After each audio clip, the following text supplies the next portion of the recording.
Біз осыған дейін жасушалардың энергия қоры саналатын АТФ жайлы талқылаған болатынбыз. Бірақ бұл видеода көбірек ақпарат беріп өткім келеді. АТФ, АДФ пен фосфат тобына ыдыраған кезде бос энергия бөлінеді. Жүйеге назар аударсақ, АТФ-тің бос энергиясы мына жерде көрсетілген. Алайда, мұнда гидролиз орын алса, АТФ АДФ-ке қосылған фосфат тобы түріне енеді. Осы сәтте көріп отырғанымыздай, бос энергия 30,5 килоджоульге азайды.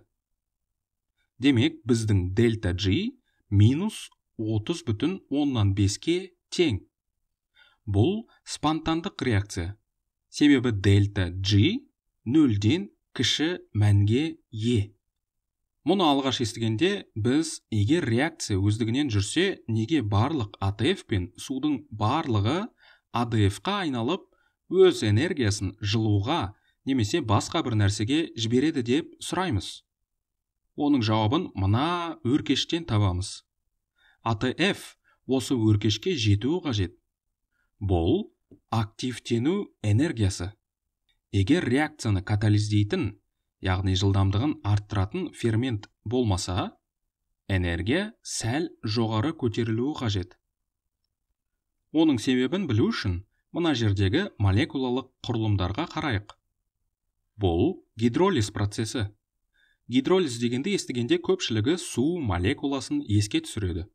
Шын мәнінде бізге қажет нәрсе оттегі атомындағы ортақ электрондар жұбы. Ол фосфат тобындағы фосфорға нуклеофилді шабуыл жасай алады. Сол сәтте байланыс түзіліп, кейіннен мына бір оттегі бұл электрондарды өзіне қарай тартып алады да, мына жер теріс зарядқа ие болады. Бірақ есіңізде болсын, электрондар теріс зарядқа ие, және олар теріс зарядтармен қоршалған. Ал теріс зарядтар бір-бірінен тебіледі. Осылайша электрондар фосфатқа жақындау үшін мына жердегі теріс зарядтарды жеңіп өтуі керек. Сол себепті біздегі графикте активтену энергиясын көрсететін өркеш бар.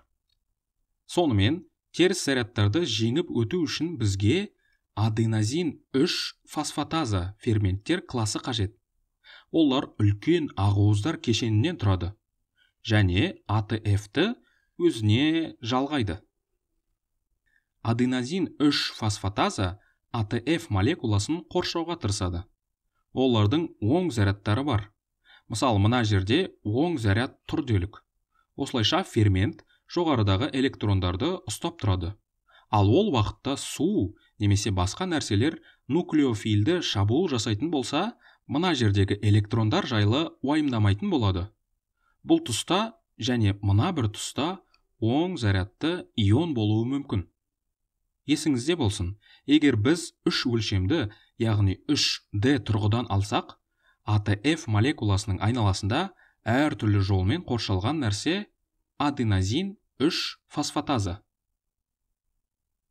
Осылайша біз ферменттің активтену энергиясын азайтқандығын көреміз. Әрі қарай реакция орын алады. Ал егер АТФ аза болмаса, активтену энергиясын жеңіп өтпегендіктен реакция басталмайтын еді. Бірақ біз ферменттер көмегімен реакцияны бастаймыз. Сонымен оттегі электрондары фосфорға шабуыл жасайды да, мына байланысты түзеді. Одан кейін сіз мына жерде басқа сутегі атомы бар дейтін боларсыз. Бірақ оны су молекуласы тартып алады да, гидроксоний ионына айналады. Содан соң мына оттегі электрондарды тартып алады да, теріс зарядқа ие болады. Сондықтан бізде фосфат тобы мен АДФ қалды. Яғни, энергия бөлінді. Қазір біз энергияның жай бөлінгенін қаламаймыз. АТФ-фазалардың көпшілігі бұл реакциядан бөлінген энергияны молекуланың фосфорлануына жұмсайды. Бұл жағдайда гидроксид фосфорланды деп ойлауыңыз мүмкін.